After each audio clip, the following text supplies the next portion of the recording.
Salam hörmətli həmkarlar. Bugün də sizlərlə birlikdə MHŞ-in son may sınavının izahına baxacağıq. Birinci çalışma ilə başladıq. Birinci çalışmada bizə deyir ki, deməli, qeyri-metal atomlarının oksidləşmə dərəcələri eynidir. Harada qeyri-metal atomların oksidləşmə dərəcəsi eynidir? Kalsium sulfiddə kükürt -2 göstərir. Kalium burada superoksiddir. Kalium superoksiddə isə oksigen -0,5 oksidləşmə dərəcəsi göstərir. Elə kükürtlə oksigeninki uyğun gəlmədi. Bu getdi. Natrium oksiddə oksigen -2, natrium hidritdə hidrogen müsbət, daha doğrusu -1 üzr istəyirəm, -1 göstərir. -2, -1 yenə uyğun gəlmədi. Natrium xloriddə xlor -1, maqnezium sulfiddə kükürt -2-dir, yenə uyğun gəlmədi. Piritdə ferrum eskidə, ferrum eski belə yazılır, bilirsiniz ki, piritdə kükürt -1 oksidləşmə dərəcəsi göstərir. Bax, kükürtlər -1-dir, dəmir isə -2-dir. Kompensasiya olunub 0 verir bizə. Deməli, buna -1 yazacaq. Kalsium karbiddə, kalsium karbid, bax, belə yazılır. Burada da yenə kalsium -2-dir, karbonlar hərəsi -1 oksidləşmə dərəcəsi göstərir. Hər iki uyğunluq var. Natrium peroksiddə yenə oksigen -1-dir, natriumda -1-dir. Yenə də qeyri-metalların hamısının oksidləşmə dərəcəsi -1 olan versiya D variantında öz əksini tapıbdır. İkinci çalışma ilə izahımıza davam edirik. Deyir ki, həll olma əmsalı 4000 qram litr olan X maddəsinin m qram doymuş məhlulu. Bu məsələlərin ən rahat həll eləməyin yolu nədir? Əvvəlcə biz bu həll olma əmsalına əsasən omeqanı hesablayaq. Omega bərabərdir KH bölünsün, KH üstə gəlsin, 1000 vurulsun 100% düsturuna görə. Bizə verilən KH-a əsasən biz məhlulun omeqasını, yəni faizli qatlılığını hesablaya bilərik. Omega bərabər olacaq, KH-ımız 4000-dir. 4000 böləcək 4000-dən 1000-in cəmi, yəni 5000-ə vuracaq 100%-ə. Bu da bizə verəcək 80%. Deməli, tapdıq ki, omega birimiz bərabərdir 80%-ə və M1-imiz, yəni məhlulun kütləsi m qrama bərabərdir. İkinci halda mən bura əlavə eləmişəm, yenə ikinci məhlulun kütləsi yenə m qram, deyir ki, yenidən bura sistemə m qram 10% məhlul əldə elə, əlavə elə. O zaman ikinci məhlulumuzun kütləsi m2-miz m qram olacaq və həmin o ikinci məhlulun da faizli qatlığı omega 2-si 10% olacaq. Deməli, əlimdə 80%-li m qramlıq məhlul var, bura 10%-li m qramlıq məhlul əlavə elədim. Yenə əmələ gələn məhlulda həll olan maddənin kütlə payını hesablamaq üçün nə edəcəyik? Düsturumuz m1 omega 1 üstə gəl m2 omega 2 bərabərdir m1 üstə gəlsin m2 vurulsun omega sondur. O zaman nə yazacaq? m1 80. Daha doğrusu m1-im m. Omega 1-im 80. Üzərinə gələcəm m2-im m, omega 2-im 10. Bu bərabərdir m1-dən m2-nin cəmi, yəni 2m vurulsun omega son. Omega son bilmirəm, nə qədər də x-dan işarələyəcəm. Zaten məndən bunu tələb edirdi. Buradan 90m olacaq. 90m 2m-ə bölüləndə m-lər ixtisar gedəcək. Yeni əmrə gələn məhlulun faizli qatlığı 45% olacaq. Ona görə də 2-də doğru cavabı C variantını seçə bilərsiniz. Üçüncü çalışmada bizə deyir ki, alüminium -1 ionunun 1 molda 30 mol elektron varsa ədədini hesablayın. Deməli, deyir ki, 1 molunda 30 mol elektron mövcuddur. İndi gəlin baxaq. Normalda alüminiumun, deməli, belə deyək də, elektronlarının sayı bilirsiniz ki, 13-ə bərabərdir. İndi burada yazmalı unudublar, amma 13 olduğunu bilirsiniz. Oksigenin də 8 elektronu mövcuddur. 13-dən 8-in, siz bilirsiniz ki, -1 yükləmə nə deməkdir? 1 elektron qəbul edib. Normalda yenə deyirəm, alüminium 13 elektronu var, oksigenin 8 elektronu var. İndeksdə A olduğuna görə 8A yazacaq. Çünki elektronların sayı indeksə vurulub cəmlənməlidir. -1 yükləmə o demək ki, 1 elektron qəbul edibdir.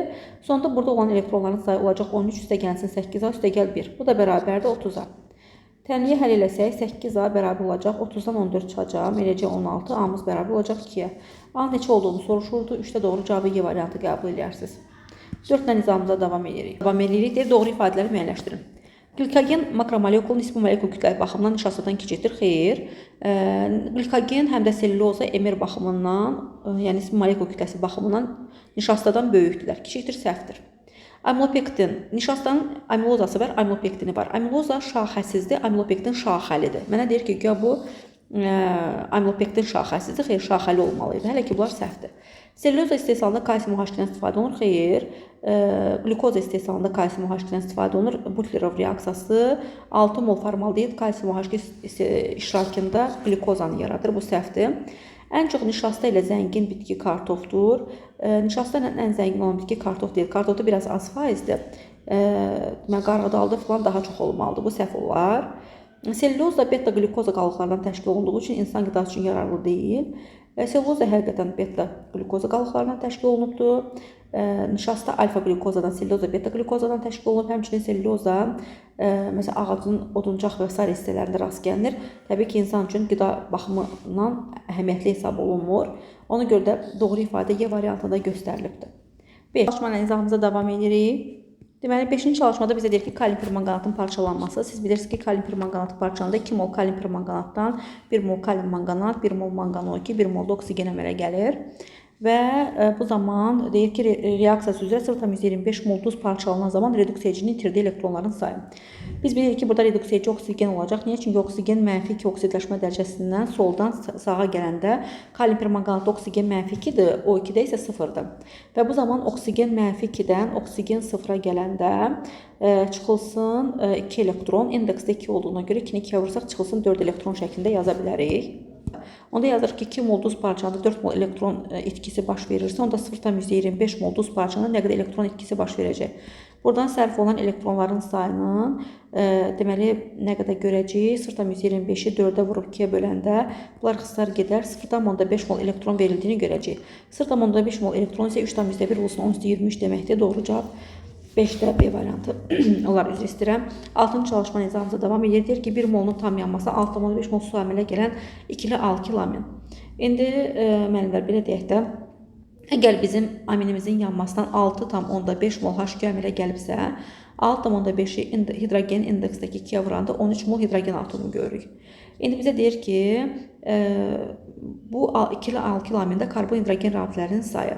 İndi siz bilirsiniz ki, ikili alkilamin nə deməkdir? Ümumiyyətlə belə deyək də, birli aminlər deyəndə amonyak molekulundan bir hidrogen qopardıb bir cürə radikal birləşdiririk. İkili amin deyəndə amonyak molekulundan 2 hidrogen qopardırıq və 2 hidrogen qopardırıq, NH alırıq və NH-a gəlib radikal birləşdiririk. Onda belə çıxır ki, mən NH yazıb, məsəl üçün bir tərəfinə etil radikalı yaza bilərəm, bir tərəfinə propil radikalı. Onun önəmi yoxdur, hansı radikalı yazırsınız yazın. Əsas odur ki, bilin ki, 12 hidrogendən dəqiq biri NH qrupuna düşübdür. Yerdə qalan deməli 12 hidrogen hara düşübdür? Deməli belə deyək də 13 hidrogenimiz varsa, onun birini NH qrupuna verəndə yerdə qalan 12 hidrogen düşəcək hara? Təbii ki, yerdə qalan 12 hidrogen düşəcək radikal hissəyə. Yaxşı, radikal hissəyə düşdü. 12-si radikal hissəyə düşür, yəni karbon hidrogen rabitələrinin payına düşür. İndi bizə deyir ki, tərkibində 12 hidrogen olan, burada ifadədə səhv var, ümumi siqma rabitələrin sayı demək istəyir. Deyir ki, indi tərkibində 12 ümumi siqma rabitəsi olan, deməli, tab monoamin monokarbon turşusuna. Monoamin monokarbon turşuları necə yazılır müəllimlər? Yazılır NH2, CN, H2N, NH2, CNH2, COH şəklində. Və biz burada siqma rabitələrin sayını tapanda bütün alifatik birləşmələrdə zaten bu qaydadan istifadə edirik ki, bütün alifatik birləşmələrdə siqma rabitələrin sayını tapanda atom sayından bir vahid çıxırıq. İndi atomların sayı 3N-dir. Üzərinə də gələndə NH2 və COH qrupundakı atomların sayını eləyəcək 7. 3N üstə gəl 7-dən 1-i çıxmaqla biz tapacağıq. 3N üstə gəlsin 7-dən elə bir 1 rəqəmini çıxdıqda biraz balacalaşdıraq. 3N üstə gəlinsin 7-dən 1 rəqəm çıxır. Yəni ümumi atomların sayı 3N üstə gəl 7-dir. Ümumi atom sayından bir vahid çıxanda 3N üstə gəlsin 6 siqma rabitələrin sayını tapırıq. İndi müəllif deyir ki, burada 3N üstə gəlsin 6 siqma rabitə əslində 12-yə bərabərdir. Buradan 3N'imiz 6-ya, N'imiz 2-yə bərabərdir. N'imiz 2-yə bərabərsə bu 2 karbonlu amin turşudur. 2 karbonlu, daha doğrusu 2 karbonlu yox, 3 karbonlu amin turşudur. Yəni radikal hissəsində 2 karbon var da, başqa cür desək. Radikalında 2 karbon, karboksil qrupunda da bir dənə karbon olanda 3 karbonlu amin turşu olur. Yəni alanindən söhbət gedir. Baxın, NH2, CNH2-nin hissəsində 2 hidrogen varsa, 2 karbon varsa, üzr istəyirəm, yazarıq biz bunu CH2, CH2, COH şəklində. Yəni bu alanin olacaq. İndi müəllif bizə demək istəyir ki, bu alanindən əmələ gələn tetrapeptidin kütləsini hesabla. Onda tetrapeptid o demək ki, 4 mol alanindən 1 mol tetrapeptid əmələ gəlməlidir, 3 mol da su əmələ gəlməlidir. O zaman 1 mol tetrapeptidin kütləsini hesablayanda biz 4 mol amin turşusunun kütləsindən çıxmalıyıq 3 mol suyun kütləsini. O da 54 qram eləməlidir, səhv eləmirəmsə 3 mol suyun kütləsi. Onda tetrapeptidin kütləsi bərabər olacaq. Alanin emiri 89-dur, qlisində 75, alanində 89 olmalıdır, səhv eləmirəmsə. Gəlin 89-dan hesablayaq. 4-ü vurarıq 89-a, çıxarıq 54-ü. O zaman 4-ü 89-a vurub 56-ya çıxanda, gəlin 56 rəqəminə çıxanda, gəlin görək bizə nə rəqəmi verəcək. Deməli, hesablamamızı aparaq, 4-ü vuraq 89-a, çıxaq 54-ü. 56 yox, 54 demək istəyirəm, daha doğrusu 54-ü çıxmalıyam. O da eləyər 300, bir dənə baxaq, 4-ü vurdum 89-a, 356. 356-dan da 54-ü çıxmalıyam. 302 elədir. 302 doğru cavab altta B variantında göstərilibdir. Kondensləşmə ilə alınan maddələri müəyyənləşdir. Butadiyen sirol kauçuku sadəcə birgə polimerləşmə, soğuk polimerləşmə. Ümumiyyətlə polikondensləşmə o deməkdir ki, reaksiya zamanı əlavə reaksiya məhsulu əmələ gəlsin.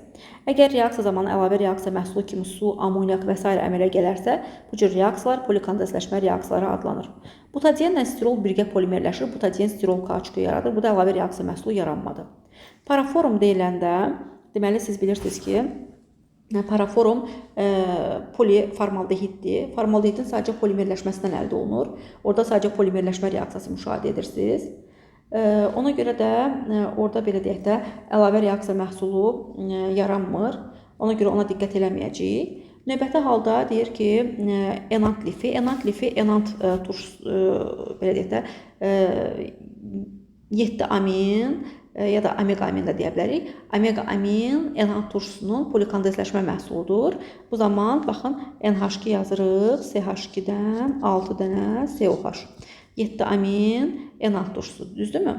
Və bu polikondensləşir. Polikondensləşmə zamanı NH2 qrupundan H, COH qrupundan OH qopur, qırıb kənarlara veririk rabitəni və H2 ayrılır oradan və bu polikondensləşmə reaksiyasından əldə olunur. Həm asetat bəy, asetat bəy də polikondensləşmə ilə əldə olunur. Niyə? Çünki bunun üçün biz selluloza götürürük. Selluloza bilirsiniz ki, yazılır C6H10, O5, N sayda və sellulozada 3N qədər OH qrupu var. Bu da 3N qədər sirkə turşusundan reaksiyaya daxil olub triasetil selluloza yaradır və növbəti mərhələdə həmin o triasetil sellulozadan asetat bəy əldə edirik ki, bu da polikondensləşmə reaksiyasına əsaslanır. Ona görə doğru cavab burada 3-4 kimi D variantı qəbul edə bilərsiniz. Növbəti çalışma ilə davam edirik. 8-ci çalışma ilə izahımıza davam edirik. Gəlin görək 8-də bizə nə deyir? Deyir, naməlum üzv maddənin 1 molun tam yanmasından 4 mol su və 3 mol karbon dioksid alınmışdır. Reaksiya 4,5 mol oksigen sərf olunmuşdur.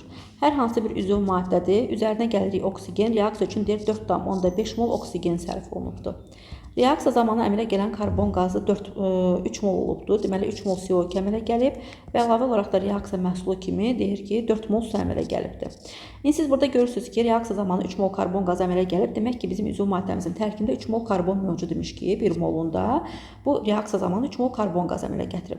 Reaksiya zamanı 4 mol H2 əmələ gəlibsə, 4 mol H2 8 hidrogen atomu, 8 mol hidrogen atomu deməkdir. Deməli bizim maddəmizin 1 molunda 8 mol hidrogen mövcud imiş ki, bu 4 mol H2O şəklində bərabərliyin sağında özünü biruzə verib.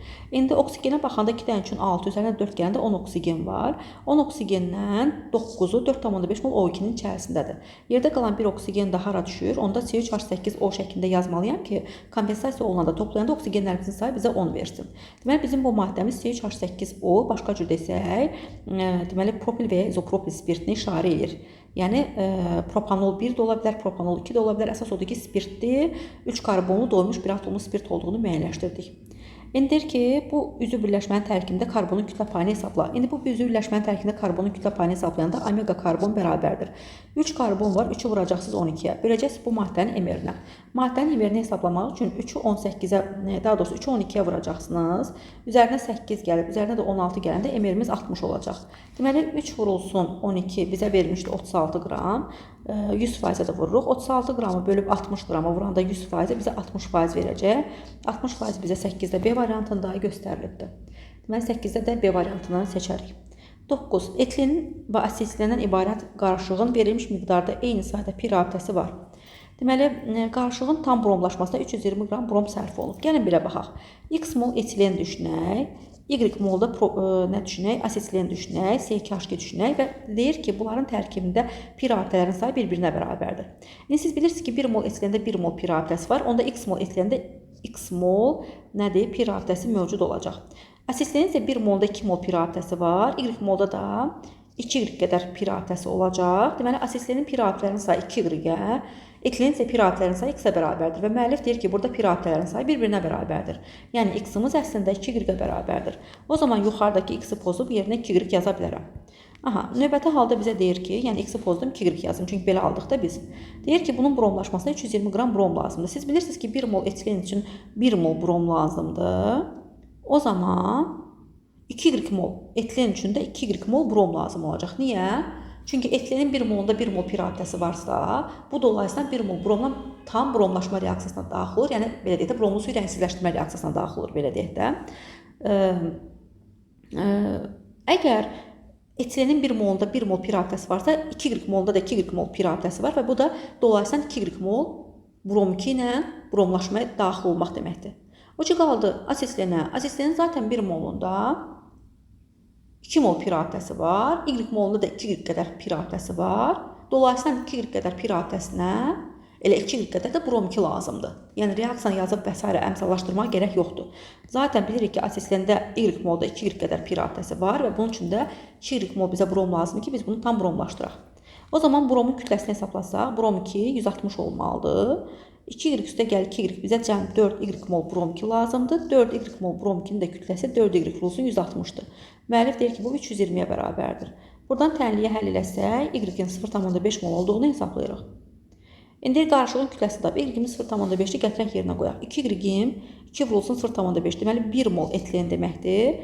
Y 0,5 molda asetilenin mol miqdarını işarə edir. Deməli bizim qarışığımız 1 mol etilenden 0,5 mol da asetilenden ibarətdir. 1 mol etilenin kütləsi 28, 0,5 mol asetilenin də kütləsi 12-ni 2-yə vurub 24, üzərinə 2 gəlsə 26. Bunu da 0,5-ə vuranda təbii ki 13 qram eləyəcək. Deməli 13 qram asetilenimiz var, 28 qram isə etilenimiz var. Onda bu qarışığın cəm kütləsi 28-dən 13-ün kütləsi cəminə, yəni 41 qrama bərabər olacaq. Doğru cavab 9-da B variantında göstərilibdir. 10-cu çalışmanın nizamımıza davam edirik. Deyir, doğru ifadəni müəyyənləşdirin. Plümum sulfit sarı rəngli çöküntü, xeyr, plümum sulfit qara rəngli olmalıdır. Ona görə bunu səhv qəbul edərəm. Amfoter oksidlər su ilə reaksiya daxil olur. Ümumiyyətlə, amfoter oksidlər su ilə reaksiya girə bilməzlər. Əsasi oksidlərdən qələvi torpaq metallarının oksidləri su ilə reaksiyaya girir. Amfoter oksidlər ümumiyyətlə su ilə reaksiyaya girmirlər. Turşu oksidlərindən isə silisium 4 oksid, wolfram OH istisna olmaqla yerdə qalan turşu oksidləri su ilə reaksiyaya girib uyğun turşu yaradırlar. Qələvlərin ərimə temperaturuna kimi qızdırılana parçalanırlar. Bəli, həqiqətən qələvlər parçalanmayanlardır. Bu doğru ifadədir. Doğrunu soruşursa C-ni götürərəm. Sonra nədir? Bütün normal duzlar elektrolitlər. Bütün normal duzlar niyə elektrolit olsunlar ki? Eləsi var çöküntüdür. Məsəl üçün kalsium karbonat. Onu suda həll etmək istəsə həll edə bilməyəcək. İonlara dissosiasiya edə bilmədiyinə görə elektrolit olmayacaq. Doğru ifadə onda C variantında göstərilibdir. 11. 3 əsaslı turşuları tapın. Deməli, artofosfat turşusu H3PO4 şəklində yazılır. Bu 3 əsaslı turşunu işarə eləyir. Limon turşusu da 3 əsaslı turşudur. 3 dənə karboksil qrupu mövcuddur orada. İndi birazdan formulunu yazaram. Onu da götürərəm. 1-i də götürərəm, 2-ni də götürərəm. Oksalat turşusu 2 əsaslı karbon turşusudur. COH şəklində yazılır. Fosfit turşusu, baxmayaraq ki 3 hidrogeni var. Fosfit turşusu H3PO3 şəklində yazırıq. 3 hidrogeni var. Amma 3 hidrogeni olsa da onu 2 əsaslı turşu kimi qəbul edirik. Yəni oksalat da 2 əsaslıdır, fosfit də 2 əsaslıdır. Limon turşusu, oksikarbon turşusudur, 3 əsaslı karbon turşusudur. 3 dənə COH qrupu var. Həmçinin OH qrupu da olmalıdır orada. Artofosfat turşusu da 3 əsaslı turşu olduğuna görə doğru ifadəni 1-2 şəklində C variantında vurğulayarıq. Növbəti dediyi izahla davam edək. Limon turşusunun formulunu da yazdım, sonra keçək istəyirsiniz növbəti izaha. Deməli, limon turşusu dediyi 3 əsaslı karbon turşusu həm də oksikarbon turşusudur. Oksikarbon turşusu olmağı nə deməkdir? Yəni orada həm OH qrupu var, necə ki süd turşusunda OH və karboksil qrupu mövcuddur. Bunda da elədir, amma 3 əsaslı karbon turşusudur. Və burada belə yazacaq. Deməli, COH, CH2, sonra ortada bir karbon yazırıq, hansı ki bunu həm OH qrupu, həm də karboksil qrupu birləşdiririk. Növbəti davamda isə CH2, COH şəklində davam edirik və göründüyü kimi 1, 2, 3. 3 karboksil qrupu mövcuddur burada. Cəm isə molekulda 6 karbonumuz mövcuddur. 3 karboksil, bir isə hidroksil qrupu mövcuddur. Yəni 3 əsaslı karbon turşusu kimi bax bu şəkildə yaza bilərsiniz. 12. Hidroliz zamanı mühitin pH-ı artar. Mühitin pH-ının artmağı o deməkdir ki, qələvi mühit yaransın. Gəlin görək harda qələvi mühit yaranacaq. Siz bilirsiniz ki, burada kalium sulfitdə qələvi mühit yaranmalıdır. Deməli, qələvi mühit nə üçün yaranmalıdır? Çünki zəif, turşu və qüvvətli əsasdan əmələ gələn duzların hidroliz zamanı hidroliz aniona görə baş verir və mühit qələvi mühit olur və mühit qələvi mühit olanda deməli, belə deyək də, pH 7-dən böyük olur. İndi pH-ın 7-dən böyük olduğu, yəni artdığı versiya təbii ki, kalium sulfitdə verilib. Ona görə doğru cavabı 12-də biz B variantı şəklində vurğulaya bilərik. Məsəl üçün, viski xloriddə mühit tuş mühiti pH 7-dən kiçik olur. Kalininqradda mühit neytral mühitdir, pH 7-yə bərabər olur. Kalsium sulfid qüvvətli əsas qüvvətli turşudur. İstəyək də ki, belə deyək də, çöküntüdür. Tam yaxşı həll olan maddə deyil deyə burada mühiti neytral mühit qəbul edirik. Həmçinin sink sulfid də çöküntüdür, ağ rəngli çöküntü olmalıdır. Ona görə burada da hidroliz mühitinə baxmayacaq. Hidroliz mühiti ancaq qələvi mühit olan pH-ın 7-dən böyük olduğu mühit B variantında göstərilibdir. 13-cü çalışma nizamımıza davam edirik. 13-cü çalışmada bizə deyir ki, 10 mol burada 10 mol sərf düşübdür. 5 mol sirkə turşusunun suda həll olunmasından alınan məhlulda asetat iyonlarının sayı 2,408 Rusun 10-24 sayda olarsa, dissosiasiya sabitini hesablayan məhlulun həcminin 1 litr olduğunu verir. Əvvəlcə gəlin sirkə turşusunu iyonlarına dissosiasiya edək. Bilirsiniz ki, sirkə turşusu iyonlara dissosiasiya edəndə CH3CO mənfi və H müsbət iyonlarını yaradır. Yazıram, başlanğıc sərt tarazlıq. Deməli, sirkə turşusunun başlanğıc mol miqdarı 5 moldur və bizə deyir ki, dissosiasiya nəticəsində 2,408 Rusun 10-24 sayda iyon əmələ gəlib. İndi siz bilirsiniz ki, 1 molum 6,2 Rusun 10-23 uyğun gəlirsə, X molum da 2,408 Rusun 10-24 uyğun gələcək. Buradan mol miqdarının, deməli, 4 mol olduğunu hesablayırıq. Deməli, dissosiasiya nəticəsində 4 mol CH3CO mənfi iyonlar əmələ gəlib. Siz bilirsiniz ki, əgər dissosiasiya nəticəsində CH3CO mənfi iyonlarının mol miqdarı 4 mol əmələ gəlibsə, H müsbət iyonlarında mol miqdarı 4 mola bərabər olacaq. Və 4 mol CH3CO mənfi iyonların əmələ gəlməsi üçün mütləq 4 mol sirkə turşusu iyonlara dissosiasiya etməlidir. Çünki 1 mol sirkə turşusu 1 mol CH3CO mənfi iyonu yaradırsa, onda 4 molun da 4 mol CH3CO mənfi iyonu yaradacaq. H müsbətlə CH3CO mənfinin deməli, əmsalları eyni olduğuna görə hər ikisi üçün uyğun olaraq 4 mol iyon yazacağıq. İndi 5 mol sirkə turşusundan 4 mol sərf olunan sonra 1 mol sirkə turşusu sistemdə artıq vəziyyətdə qalacaq. Dissosiasiya dərəcəsi, deməli, daha doğrusu dissosiasiya sabitini, yəni KD-ni hesablayarkən, siz bilirsiniz ki, dissosiasiya sabiti eyni tarazlıq sabiti kimi hesablanır. Dissosiasiya sabiti KD nəyə bərabərdir? Sağda duran maddələrin, deməli, tarazlıq halındakı, yəni əmələ gəlmiş, başqa cür desək, belə də deyə bilərsiniz. Əmələ gəlmiş, deməli, sağda duran iyonların əmələ gəlmiş qatılığını əmsal qüvvətə nəzərə almaqla bölməliyik solda duran maddələrin qatılığını əmsal qüvvətə nəzərə alınmaqla. Burada sağda duran iyonumuz CH3CO mənfidir. Onun qatılığı 4-dür. Çünki qabın həcmi, daha doğrusu məhlulun həcmi 1 litr olduğuna görə 4-ü 1-ə böləndə zaten CH3CO mənfi üçün qatılığı 4 alacaqsınız. O zaman 4-ü vuracaqsınız. H müsbət iyonlarının qatılığı 4-ə böləcəksiniz. Solda duran maddəmiz sirkə turşusudur. Onun qatılığı 1-ə bərabərdir. Tarazlıq qatılığı əmsal 1 olduğuna görə 1/1 zaten bizə 1 verəcək və bu zaman KD-miz, yəni dissosiasiya sabitimiz 16 alacağıq. Doğru cavab 13-də C variantında göstərilibdir. 13 bitəndən sonra keçirəm 14 nömrəli tapşırığımızın izahına. Gəlin görək 14-də bizə nə deyir. Deyir, azanator cihazından 10 mol oksigen keçirilir. Prosesdə təzyiq yarandıqda əmələ gələn qaz qarışığı ilkin qazın mol miqdarının 20% qədər olmuşdur. Reaksiya gedən qabın həcmi 2 litr olarsa tarazlıq sabitini hesablayın. Deməli, azanator cihazından oksigen keçirilibdir. Bu zaman oksigendən azon əmələ gəlmə reaksiyasını əks etdirəcəyik. Bilirsiniz ki, 3 mol oksigen 2 mol azon əmələ gətirir. Yazıram, başlanğıc sərt tarazlıq. Deyir, azanator cihazından 10 mol oksigen keçirilmişdir. Deməli, oksigenin 2 mol miqdarı 10 mola bərabərdir. Deyir ki, prosesdə tarazlıq yarananda əmələ gələn qaz qarışığı ilkin qazdan 20% az olmuşdur. 20% az olmuşdur nə deməkdir? Yəni, ilkin qazımız 10-dursa, onun 20%-i eləyəcək 2 mol. Deməli, ondan 2 mol azalma müşahidə olunub, son qaz qarışığı 8 mol olmalıdır. Bunu qısa yolla necə eləyə bilərik? Onun 20% qədər deməli, azalma müşahidə olunubdur. Yəni, 2 mol azalma müşahidə olunub. Normalda biz görürük ki, 3 mol oksigendən 2 mol azon əmələ gələndə sistemdə 1 mol azalma müşahidə olunur. 1 mol azalmada 3 mol oksigen sərf olunursa, indi isə 2 mol azalma müşahidə olunur. Çünki onun 20%-i 2 mol eləyər.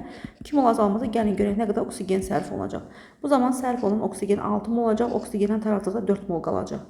Həmçinin növbəti halda biz nə edə bilərik? 3 mol oksigen 2 mol azon yaradırdısa, burada da 6 mol oksigen sərf olunubdur.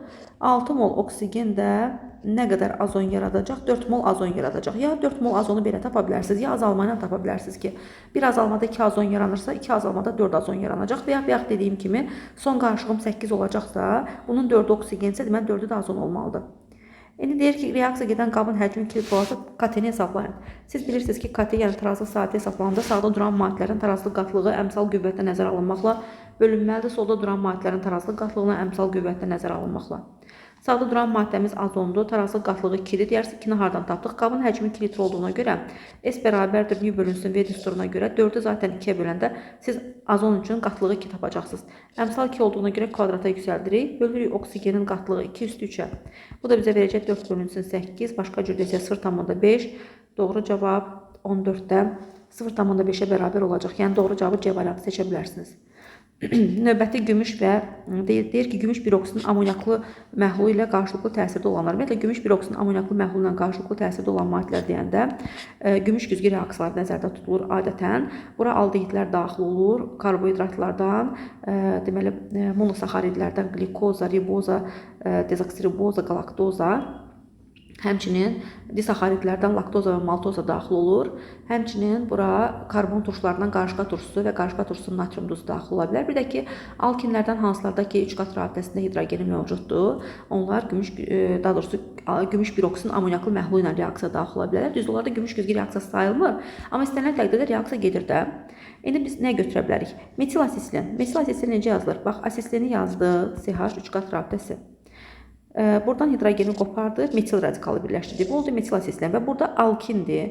Alkində 3 qat rabitəli karbon hidrogeni mövcudsa, deməli bunları mütləq əvəz etməyə daxil olacaqlar. Düzdür, gümüş güzgü reaksiyası olmasa belə, ən azından amonyaklı su ilə reaksiya girə bilən maddədir. Deməli, biri götürəcəyik. Propanon, ümumiyyətlə ketonlar gümüş güzgü reaksiyası vermirlər. Butin 2-də 3 qat rabitəli karbonun, baxın CH3 yazıram. Sonra yazıram C, 3 qat rabitəsi CH3 və burada göründüyü kimi 3 qat rabitəli karbonların hidrogeni olmadığına görə əvəz etməyə daxil olmayacaq. 3 metil heksen 2 alkendir. Alkenlər niyə daxil olsunlar axı gümüş bir oksidlə? Ona görə də doğru cavab 15-də yalnız 1 olar. 15-də yalnız 1 bizə A variantında göstərilibdir. 16. Bəsit maddələrin birbaşa qarşılıqlı təsirindən alınan oksidləri göstərin. Bəsit maddələrin birbaşa qarşılıqlı təsirindən əmələ gələn oksidlər deyəndə nəyi nəzərdə tutur? Baxın, mislə oksigen birbaşa qarşılıqlı təsirdə olsa mis oksid əmələ gəlir, amma azotla oksigen NO verər, NO2 verməz. Sonra N2O5 olmaz, azotla oksigen NO verirdi. Ondan sonra argentumdan oksigen reaksiya girməsə də argentumdan azon reaksiya girə bilir. Argentumdan azonun reaksiyasından argentum 2 ilə NO maddəsi əmələ gələcək.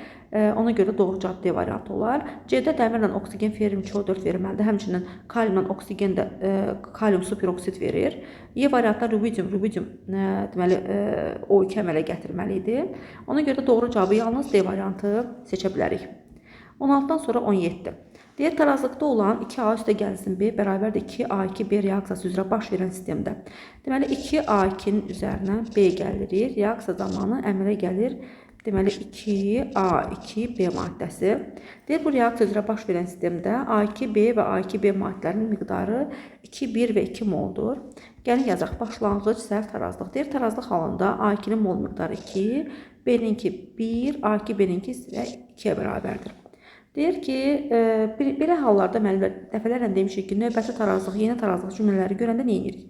Birinci hal üçün KT, yəni tarazlıq sabiti hesablanır. KT-ni hesablananda nə edirik? Sağda duran maddələrin tarazlıq qatlığı əmsal qüvvətdə nəzərə alınmaqla, bölünür solda duran maddələrin tarazlıq qatlığına əmsal qüvvətdə nəzərə alınmaqla. Deməli, bizə burada qabın həcmi 1 litr verdiyinə görə molu ilə qatlıq kimi baxacağım. 2-nin kvadratını böləcəm. Yəni, A-nın A2B-nin tarazlıq qatlığı 2-dir. Əmsal 2 olduğuna görə kvadrata yüksəltdim. Böldüm A2-ninki 2-dir. Əmsal 2 olduğuna görə kvadrata yüksəltdim. Böldüm 1. B-nin də əmsal 1 olduğuna görə 1 üstü 1 şəklində yazdım və KT-ni 1 tapdıq. Və dəfələrlə demişik ki, növbəti tarazlıq halı, yeni tarazlıq halı sözləri görəndə təzədən reaksiyanın eynisini gətirib köçürdürük. 2 mol A2 üstə gəl 1 mol B, əmələ gəlir 2 mol A2B. Yazırıq başlanğıc səhv tarazlıq. Yenə də nəyə düşünürsünüz? Birinci tarazlıq halındakı maddələrin tarazlıq mol miqdarları, ikinci tarazlıq halında onların başlanğıc mol miqdarı kimi təzahür edir. Yəni A-nın tarazlığı bayaqları 2 idisə, onun başlanğıcı olacaq. B-nin bayaqları tarazlığı 1 idisə, onun başlanğıcı olacaq. A2B-nin bayaq tarazlığı 2 idisə, onun başlanğıcı olacaq. Və deyir ki, növbəti tarazlıq halında məhsulların 3 olması üçün neçə mol B maddəsi qaba əlavə olunmuşdur. Sistemə nə qədərsə, deyək ki, x qədər B maddəsi əlavə olunubdur və növbəti tarazlıq halında məhsulun 3 olması üçün. Məhsulumuz nə qədər olubdur bu zaman? Deməli biz belə deyək də, sistemə B maddəsi əlavə edəndə tarazlıq B-nin olmadığı tərəfə. B-nin olmadığı tərəf yəni sağ tərəfə yönəlməlidir. Çünki mən sistemə B maddəsi əlavə eləmişəm və deyir ki, bu zaman məhsulun mol miqdarı yeni tarazlıq halında, növbəti tarazlıq halında, bax növbəti tarazlıq halı bu haldır. Burada deyir məhsulun mol miqdarı 3 mol olub. Məhsulun mol miqdarı 3 mol olsa, deməli məhsul 3 bayaqlar 2 idi. Çünki A2B bayaq 2 idi. İndi oldu 3. Deməli 1 əmələ gəldi. A2B 1 əmələ gəldisə, uyğun olaraq A2 1 sərf olacaq. Çünki əmsallar eynidir.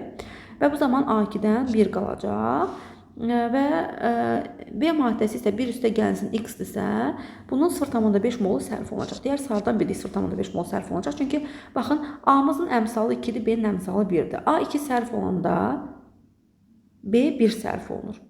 İndi A-mız 1 sərf olunubsa, B ondan həmişə 2 dəfə az sərf olunur. Çünki əmsalı 2 dəfə azdır axı. A-mız 1 sərf olunsa, B ondan 2 dəfə az. Yəni 0,5 sərf olunmalıdır. Bu zaman B-dən 0,5 qalacaq. B 1 üstə gəl x-dan 0,5 çıxanda 0,5 üstə gəl x qalacaq. Və KT-miz 1-də olduğu kimi saxlayırıq. Çünki KT dəyişməyib. Niyə? Çünki reaksiyada sabit temperaturdur. Temperaturun dəyişməsi haqqında müəllif mənə heç bir məlumat verməyibdir. İndi deyir, qatlıqlarının KT-miz 1-dir, 1 olaraq qalacaq. Nəyə görə 1 olaraq qalacaq? Çünki bilirsiniz ki, burada temperatur sabit qalıb, temperatur dəyişməsindən ümumiyyətlə məlumat verilməyibdir. O zaman temperaturumuz dəyişmədiyinə görə KT-miz 1 olaraq qalacaq. 1 bərabər olacaq. Sağda duran maddələrin tarazlıq qatlığı əmsal qüvvətdən nəzərə alınmaqla, bölünsün solda duran maddələrin tarazlıq qatlığı əmsal qüvvətdən nəzərə alınmaqla. O zaman A-nın tarazlıq qatlığı 3-dür. Əmsal 2 olduğuna görə kvadrata yüksəldirəm. Bölürəm 0,5 üstə gəlsin x olsun 1-ə. Zaten bu ilə 0,5 üstə gəlsin x verəcək mənə. Buradan x-i tapsanız cavab 8,5 eləyəcək. Bizdən zaten x-i tapmağı tələb edirdi. Doğru cavab 17-də A variantı olar. 18. 18-də bizə deyir ki, hidrogen atom sayı 10 olan keton molekulunda ikili karbon atom sayı ümumi karbonun 20%-ni təşkil edirsə, ketonu beynəlxalq üsuldan adlandır. Deməli, ketonlar yazılır CN, H2N, O şəklində. Burada hidrogen atom sayı deyir 10 olsun. Yəni 2 N'imiz 10'a bərabərsə, N'imiz 5'dir. N'imiz 5'də bu 5 karbonludur və deyir ki, burada ikili karbonlar karbon atomların 20%-ni təşkil edir. Karbonumuz 5 isə 5'in 20%-i 1 eləyəcək. Çünki 5'i 20'yə vurub 100'ə bölsəz 1 eləyəcək. Deməli, bu ketonun tərkibində bir dənə ikili karbon mövcuddur. Əgər ketonda bir dənə ikili karbon mövcuddursa, bu zaten ikili karbondur. Niyə? Çünki keton qrupu olan karbonun ancaq 2 dənə karbon qonşusu ola bilər. Deməli, bu ikili karbondur. Mən deyəcəm 5 karbon yazmaq istəyirəmsə, o zaman bu şəkildə yazsam, baxın bu üçlü karbon olacaq. Buradalar hamısı birli karbonlar. Çünki bir karbon qonşusu var. Ortadakı keton qrupu olansa ikili karbondur. İndi bunu beynəlxalq üsuldan adlandırsaq, keton tərəfdən nömrələmə aparsaq, 1, 2, 3, 4. Keton qrupu yaxın olan tərəfdən nömrələmə aparanda buna da olacaq 3 metil butanon 2, 3 metil butanon 2 bizə 18-də C variantında göstərilibdir. 19-cu çalışma arxaya düşübdür. Gəlin arxadan izah edək. 19-da bizə deyir ki, məhlullarını alüminiumdan hazırlanmış qabda saxlamaq olar. İndi alüminium bilirsiniz ki, amfoter metaldır və amfoter metallar mühit verən yerdə saxlana bilməz. Niyə? Çünki amfoter metalların içərisinə biz mühit verən hər hansı bir maddə daxil etsək, məsəl üçün deyək ki, ya da ki, məsəl üçün amfoter metaldan hazırlanmış bir qab düşünün. Bunun içərisinə təsəvvürünüzə gətirin ki, məsəl üçün kalium sulfit əlavə eləmisiniz. Kalium sulfitin məhlulunu əlavə eləmisiniz. Kalium sulfit məhlulda hidroliz uğrayacaq və qələvi mühit yaradacaq. Əminə gələcək kalium OH və kalium OH-da alüminium reaksiya girəcək. Məsələn, ona görə siz elə bir mühit seçməlisiniz ki, burada hidroliz prosesi baş verməsin. Hidrolizin baş vermədiyi proses B variantını göstərir. Çünki natrium sulfat, natrium xlor qüvvətli əsas qüvvətli turşudan ibarət olduqlarına görə burada hidroliz baş verməyəcək. Mühit neytral mühit olduğuna görə alüminium heç bir maddə ilə reaksiya girməyəcək. Məsəl üçün, mis sulfatla saxlamaq olmaz. Çünki burada mühit turşu mühit yaranır hidroliz zamanı. Çünki qüvvətli turşu zəif əsasdan əmələ gəlir və turşu mühitdə də alüminium adi məsəl ki, turşu ilə reaksiya daxil olacaq və reaksiya baş verəcək burada. Ona görə də elə bir şey seçməliyik ki, mühit neytral mühit olsun. 19-cu çalışma bitəndən sonra keçirik 20-ci çalışmamızın izahına. Gəlin görək bizə 20-də nədir? Deməli 20. 20-də bizə deyir ki, 1 molunda hibrid orbital sayı 24 olan alkanda maksimum neçə birlik karbon atomu ola bilər? Deməli, siz bilirsiniz ki, alkanlarda hibrid orbitalların sayını hesablamaq üçün 4N düsturundan istifadə olunur. İndi 4N'imiz 24-ə bərabərsə, N'imiz bərabər olacaq 6-ya. N'imiz 6-sə, deməli, bu alkanda 6 karbon mövcuddur. 6 karbon mövcudsa və mən burada birli karbonların sayını maksimum etmək istəyirəmsə, o zaman gəlin belə yazaq da, bir karbon yazaq, çoxlu ətrafına metil radikallar düzək ki, birli karbonların sayını maksimum edək. İndi baxaq 6 karbon olmalıdır. 1, 2, 3, 4, 5, 6, hətta məndə 7 oldu. Da yaxşı məcbur belə yazaq. Burada gəlin görək nə qədər oldu birli karbonların sayı. 1, 2, 3, 4, 5. Yox, burada da yenə deyəsən 7 oldu, eləmi? Düz saymadıq. 3, 4, 5, yox. 1, 2, 3, 4, 1, hə 7 oldu. Yox, burada da belə də yazmaq olmaz. Onda necə yazaq? Onda heç nə məcbur bu şəkildə yazacağıq. Onda da nə qədər oldu? Baxaq 1, 2, 3, 4. 4 dənəsi birlik karbon ola bildi. Deməli, indi birlik karbon atomlarının sayı 1 molunda hibrid orbital sayı 24 mol. Alkanda maksimum neçə birlik karbon ola bilər? Təbii ki, 4 mol ola bilər. 4 ədəd deməyəcək, çünki molun içində ədəd yerləşməz. Molun içində ədəd yerləşə bilər, 4 Na yerləşə bilər. Ya mən bunu 1 molda 4 mol deməliyəm, ya 1 molda 4 Na deməliyəm, ya da 1 ədəddə 4 ədəd deməliyəm. 1 ədədin içində 4 ədəd deməliyəm. İndi mənə mol dediyinə görə 1 molda 4 mol və ya da ki 4 Na düşünəcəyik. Ona görə də 20-də doğru cavab A variantı olacaq. 21. Glikozanın açıq zəncirli formasında olan 1 mol molekul nədir? Zəncirli formada olan 1 mol molekulunda asimetrik karbon atomsa hidroksil qrupların neçə faizini təşkil edir? Deməli, bunu mən sizə qısa yollarını demişdim. Hətta deyirdim ki, imtahana gedəndə vaxt itirmək deyə, hətta telefon nömrəsi kimi yadımıza saxlayırdıq. Yazırdıq glikoza və galaktoza, sonra fruktoza, riboza, dezoksiriboza.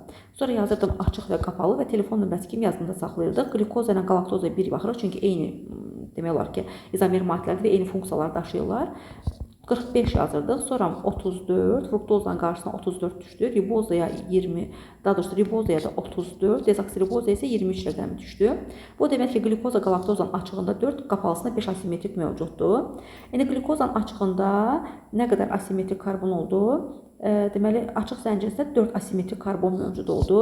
Bəs OH qruplarının sayını necə tapırıq? Yenə deyirəm, imtahana gedəndə vaxt itirmək deyə qısa formullarla yadımıza saxlayırıq. Cl-12O6, 6 oksigen var. Oksigen sayından bir vahid çıxsaq 5 bizə OH qrupu verəcək. İndi 5 OH qrupu mövcuddur. 4 də asimetrik karbon mövcuddur. İndi deyir, bu 4 5-in neçə faizini təşkil edir?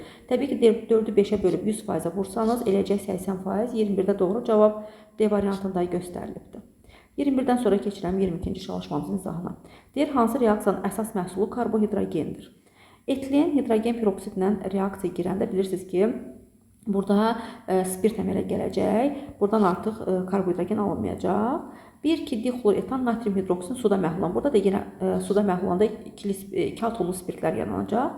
Etin su ilə reaksiyaya daxil olanda buradan alkindir, asetilendir. Asetilen Kucherov reaksiyası üzrə su ilə reaksiya daxil olanda civə duzları katalizator iştirakında buradan aldiyid əmələ gələcək. Növbəti halda metil xlorid natriumla bu virus reaksiyasını əks etdirir. Hətta bu yaxınlarda kim izləməyibsə daxil olsun mənim YouTube sayfamdan baxsın. Mən alimlərin adlarına uyğun reaksiyaları qeyd eləmişdim. Buradan CH3 güzgü əksi etan əmələ gələcək. Birdən natrium xlor əmələ gələcək. Deməli, karbohidrogen əmələ gələn versiya 22-də D variantında göstərilibdir. Vinla seçilən hidrogen xloridlə gedəndə artıq orada halogenli törəmə əmələ gələcək. Ona görə də ona baxmayacaq. Bizə deyir ki, karbohidrogen alınsın. Karbohidrogen nədir? Karbon və hidrogendən ibarət olan üzv birləşmə. 23. Hansı qarışıq məhlul adlanır? Məhlul o deməkdir ki, homogen sistem. Yəni, bir-birində həll olan maddələr qarışığı məhlul adlanır. Biz burada homogen sistem axtarmalıyıq. İndi anilin su ilə həll olunur, emulsiya yaradır. Selüloza suda həll olunur. Stearin turşusu emeri böyük olan karbon turşusu suda həll olmaz. Etan karbohidrogen də suda həll olmaz. Kükürt isə toluolda həll olur. Kükürt toluolda həll olub, deməli, homogen sistem, yəni məhlul əmələ gətirəcək. Doğru cavab 23-də Y variantında əks olunubdur. 24. 0,5 mol alkil amininin yanmasından alınan qazların kütləsi alkil aminin molar kütləsinə bərabərdirsə, deməli, alkil amini təyin edin. İndi 0,5 mol alkil amininin yanmasından alınan qazların kütləsi. Burada qazların kütləsi deməli deyil, məncə burada səhv var. Əmələ gələn karbon qazının kütləsi ilə azotun kütləsi arasındakı fərq demək istəyir. İndi gəlin baxaq. Alkil amin yazılır CN, H2N, üstə gəlsin 3N şəklində. Fərq yoxdur. Birli, dikili, düşlü amində hər nədir? Bu formada yazılır və bunun yanmasından N mol karbon qazı əmələ gələcək. Mən uzun-uzadı reaksiyalar yazmıram. Siz özünüz bilirsiniz. Daha qısa yollarla gedirik. Sol tərəfdə N qədər karbonun varsa, sağ tərəfdə N qədər karbon qazı əmələ gələcək. Sol tərəfdə 1 mol azot varsa, bu sağ tərəfdə 0,5 mol N2 deməkdir. Deməli, reaksiya zamanı 0,5 mol N2 əmələ gələcək. İndi mənə deyir ki, 0,5 mol alkil aminin yanmasından alınan qazların kütləsi. Deməli, qazların kütləsinin fərqi deməlidir. Karbon qazının kütləsi ilə azotun kütləsi fərqi. İndi normalda 1 molun yanmasından N mol karbon qazı əmələ gəlirsə, onda 0,5 molun da yanmasından 0,5 N mol karbon qazı əmələ gələcək. O azot da 0,5 mol əmələ gəlirdi 1 molda. 0,5 molda 0,125 mol azot əmələ gələcək. Yəni 0,5 N mol karbon qazı 22 N qram deməkdir. Buradan 0,25 mol azotun kütləsini çıxsaq, yəni 7 qram çıxsaq, mənə verməlidir alkil aminin 1 molunun kütləsi. Çünki deyir ki, alkil aminin molyar kütləsinə, yəni 1 molunun kütləsinə bərabərdir. Bu da bizə verər nə qədər? 14 N üstə gəlinsin 17. Buradan 22-dən 14 çıxsaq, mənə verər 8N bərabərdir. 17-dən 7 mənə 24 verər. N'imiz 3-ə bərabərdir. N'imiz 3-ə bərabərdirsə, bu 3 karbonlu amindir. 3 karbonlu amin hansı amin olacaq? Təbii ki, trimetil amin. Çünki trimetil amində 3 karbon mövcuddur. Doğru cavab 24-də A variantında göstərilibdir. 25-dən davam edirik. Kuprum SO4-ün suda məhlulun elektroliz zamanı katodda ayrılan maddə 0,3 mol elektron qəbul etmişdir. Məhlulun kütləsi necə dəyişər? Yəni, gəlin bunu qeyd eləyək. Deməli, 25-də necə qeyd eləyəcək? Deməli, kuprum SO4-ün suda məhlulun elektroliz zamanı katodda ayrılan maddə. İndi bilirsiniz ki, kuprum SO4-ün üzərinə su gəlib elektroliz uğratsam, pasiv metalları katodda metalın özünü ayırır. Oksigenli turşların duzları anodda oksigen qazını ayırırlar və burada yerdə qalan hissə nə oldu? H2SO4 oldu. Bu məsələdə ən rahat həll eləmək yolu suyun qarşısına 2 əmsal yazmaq. O zaman əmsalımız tez tamamlanacaq. Suyun qarşısına 2 yazsaq, H2SO4-də 2, kuprum SO4-də 2, kupruma da 2 yazsaq, əmsalımız tamamlanmış olur. Və bizə deyir ki, suda məhlulda elektroliz zamanı katodda ayrılan maddə 0,3 mol elektron qəbul etmişdir. Yəni, katodda ayrılan maddə misdir. Normalda mis müsbət 2 oksidləşmə dərəcəsində mis 0-a gəlir. Üstə gəlir 2 elektron və 1 mol mis normalda 2 mol elektron qəbul edir. Amma biz burada 2 mol misin əmələ gəldiyini görürük. O zaman 2 mol misdən nə qədər elektron qəbul edəcək? 4 mol elektron qəbul edəcək. İndi 4 mol elektron qəbul olunan zaman, çünki gördük axı 2 mol mis əmələ gəldi və bu zaman 4 mol elektron qəbul olundu. Bu zaman məhlulun kütləsi nə qədər dəyişəcək? Məhlulun kütləsi yadda saxlayın.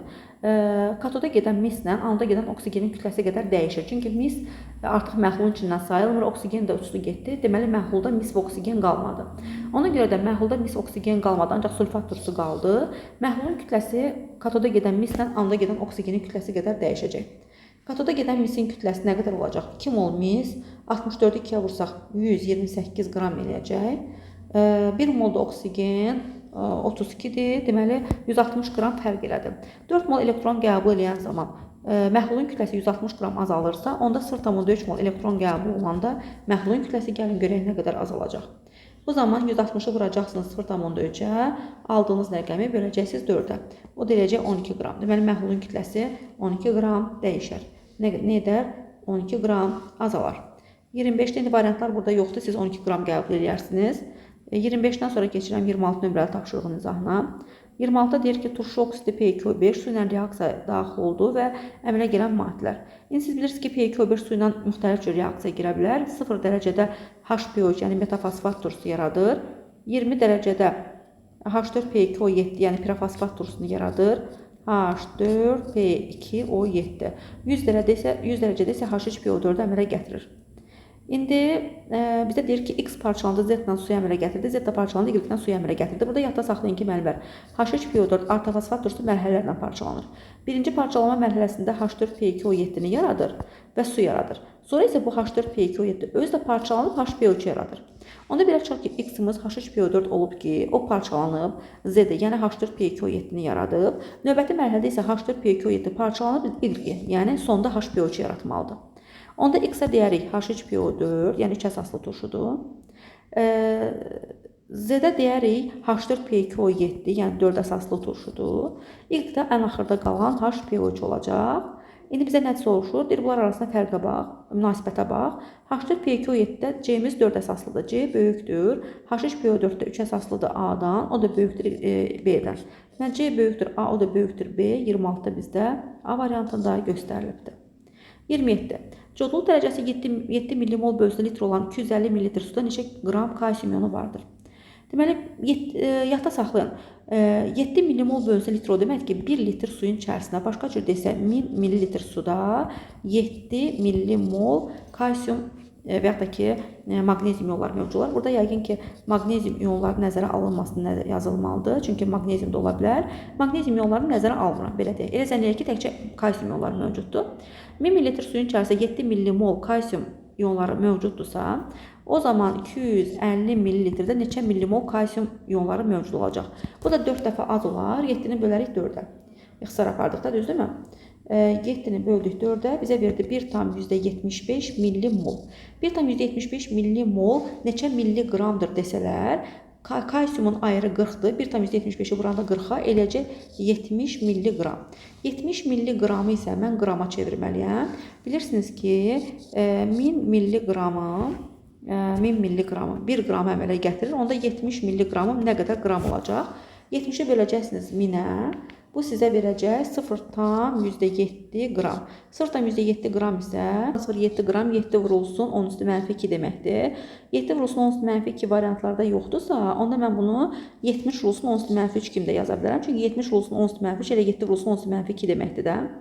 Çünki 70-i 7 vurulsun 10 üstü 1 yazaram. Bunu da vuraram 10 üstü mənfi 3-ə. Buradan bunları ixtisar gedər. 7 vurulsun 10 üstü mənfi 2 qalar. Yəni ya 7 vurulsun 10 üstü mənfi 2 tapmalısınız variantlarda, yoxsa 70 vurulsun 10 üstü mənfi 3 elə 7 vurulsun 10 üstü mənfi 2-nin özü deməkdir. Riyaziyyatdan bunu keçmişik. 70 də doğru cavab, daha doğrusu 27 də doğru cavab Y variantında öz əksini tapıbdır. 27-dən sonra keçirik 28 nömrəli tapşırığımızın izahına. Deyir, Fermi SO4-ün hidrolizinin ilk mərhələsində alınan duz. Yadda saxlayın ki, deməli, zəif əsas qüvvətli turşdan əmələ gələn duzların hidroliz zamanı hidroliz kationa görə baş verir. Əgər bizim kation tərəfimiz çox valentlidirsə, aralıq mərhələdə əsasi duzlar yaranacaq. Burada dəmir 2 valentlidir və dəmirin 2 valentlisinə uyğun əsasi duzu ferrum OH 2 dənə SO4 olacaq. Çünki normalda biz bunu ferrum OH2 kimi təsəvvür edirik və bu əsasi duz yaradanda bir OH-ını verir, qalır ferrum OH. Ferrum OH qalığı 1 valentli olur. SO4 da zaten 2 valentli olduğuna görə əmələ gələn birləşmə ferrum OH indeksi 2 SO4 şəklində yazılacaq. İndi deyir ki, bu duzun 1 molunda olan atomların sayı qədər atoma malik turş duzu tapın. İndi burada atomların sayını tapaq. 1, 2, 3. 3-ü də 2-yə vuranda 6. SO4 qalığında isə 4, 5. 5 atom var. Cəm 11 atomumuz olacaq. Gəlin görək 11 atom harada verilib də. Özə turş duzu olmalıdır. Deməli, turş duzu olmalıdır. Ona görə bunlar getdi. Çünki HCl natrium qarşı turşun natrium duzu normal duzdur. Bu da hidrokso duzdur. Bu da getdi. Natrium 2 HPO3 də normal duzdur. Çünki bu daha doğrusu fosfit turşusunun duzudur. Fosfit turşusunun normal duzudur. Fosfit turşusunun normal duzuna turşu qalığında hidrogen qalır. Çünki 3 hidrogeni olsa da baxın fosfit turşusu H3PO3 hazır. Baxmayaraq ki 3 hidrogeni var. Bu iki əsaslı turşu hesab olunur və onun normal duzunda bir hidrogen qalır turşu qalığında. Qaldı digər variantlar. D ilə Y arasında qaldıq. Gəlin 11-i hesablayaq görə harda var. Burada 3, 4, 5. 5-i 2-yə vurduq. 10 üzərində də kalsiumun sayı 1-i gələndə 11. Həqiqətən 11 burada verəcək. Turş duzdur. Bəli. 11 atom var. Bəli. Tamamilə doğrudur. 28-də doğru cavab D variantı qəbul olunur. 28-də doğru cavab D variantı. 28-i təzədən burada yenidən görürük. 29-dan davam edirik. Kalsium nitridin az miqdarda su ilə reaksiyasından bərk maddənin kütləsi. Burada 3 qramla alınmadı, amma 37 qram yazanda alınacaq. Yəni 37 qramla hesablayaq. Siz bilirsiniz ki, kalsium nitrid yazılır. Kalsium 3, N2 şəklində. Bunun üzərinə H2O gəlirik. Və reaksiya zamanı nə baş verir? Gəlin bunu müşahidə edək. Bilirsiniz ki, burada reaksiya zamanı əmələ gələcək kalsium hidroksid, kalsium OH2, üstə gəlinsin amonyak və burada suyun qarşısına 6 əmsal düşəcək, kalsium OH2-nin qarşısına 3 əmsal düşəcək, amonyakın da qarşısına 2 əmsal yazsaq əmsalımız tamamlanır. Və burada kalsium nitridinin emirinə baxsaq, müəllimlər, bunun emiri 148 qramdır. Kalsium hidroksidin isə emiri 74-dür, 3 molunda kütləsi 222 qrama bərabər olacaq. Və siz burada görürsünüz ki, bərk maddənin kütləsi arasındakı fərq deyəndə soldakı bərk maddənin kütləsindən sağdakı bərk maddənin kütləsinin arasındakı münasibətə baxmalısınız. Sağdakı bərk maddənin kütləsi 222 qram, soldakı bərk maddənin kütləsi 148 qramsa, 222 ilə 148 arasındakı fərq bizə verəcək 74 qrama. Deməli, bunların kütlələr arasındakı fərq 74 qramdır. Və biz burada görürük ki, 74 qram kütlə fərqi olanda əmələ gələn su ilə amonyakın əmsalı cəmi 8-ə bərabər olur. Çünki suyun əmsalı 6, amonyakın da əmsalı 2-dir. Bu zaman 74 qram fərqdə su ilə amonyakın əmsalı cəmi 8-ə bərabərdirsə, görəsən kütlə fərqi 37 qram olsaydı, əmsal cəmi neçəyə bərabər olardı? Buradan əmsal cəmi 4 mol tapırıq, hansı ki, doğru cavab 29-da B variantında göstərilibdir. 29-da da B variantını tapdıq, keçirik 30-cu çalışmamızın izahına. Deməli, 30-dan davam edirik. Hansı ifadələr səhvdir? Suyun donması zamanı molekullar arasında məsafə artır. Siz bilirsiniz ki, suda maye aqreqat haldan bərk aqreqat hala keçəndə əslində sıxlıq artmalıdır, amma əksi baş verir. Sıxlıq azalır. Hətta bunu dəfələrlə demişəm ki, çöldə məsəl üçün qar yağanda baxın, çöldə məsəl üçün baxırsınız ki, gölməçələr buz tutubdu. Bu zaman görürsünüz ki, maye halda olan su altda qalır, üstündə isə bərk aqreqat halda olan buz olur. Əslində buzun sıxlığı çox olmalıdır. O çökməlidir dibə, amma su yuxarı qalxmalıdır. Biz bunun əksini müşahidə edirik. Təbiət hadisəsi əksini müşahidə edirik. Deməli, buradan bizə aydın olur ki, suyun sıxlığı azdır ki, o üstə qalxıb da. Deməli, mayədən bərk aqreqat halına keçəndə suyun sıxlığı azalır. Sıxlıq azalanda burada nə baş verir? Molekulalar arasındakı məsafə böyüyür. Deməli, həqiqətən molekulalar arasında məsafə böyüyəcək, doğrudur. Metal rabitəsi delokallaşmış elektronlar və metal kationları hesabına yaranır. Həqiqətən də metal rabitəsi metal kationları və delokallaşmış elektronlar hesabına yarana bilər, doğru ifadədir. İon rabitəli birləşmələrin məhlulları elektrik cərəyanını keçirdirlər. İon rabitəli birləşmə, məsələn, natri xlor deyək, suda həll olanda ionlara dissosiasiya edir və ion əmələ gələndə bunlar elektrolit hesab olunur və elektrik cərəyanını keçirdirlər. Bu da doğru ifadədir. Hələ ki, səhv ifadəni axtarıram. Metal atomların radiusu artdıqca oksidləşicilik qabiliyyəti artır. Radius artdıqca, deməli, belə deyək də, deyir gözdən uzaq olan könüldən iraq olar. Radius böyüdükcə mərkəzi, deməli, nüvə ilə elektronlar arasında məsafə böyüyür. Nüvə elektronları zəif cəzb edir. Elektronlar asant verilir və bu zaman reduksiya edicilik, başqa cür desə, metallıq qabiliyyəti artır. Oksidləşicilik qabiliyyəti isə belə deyək də, zəifləyir.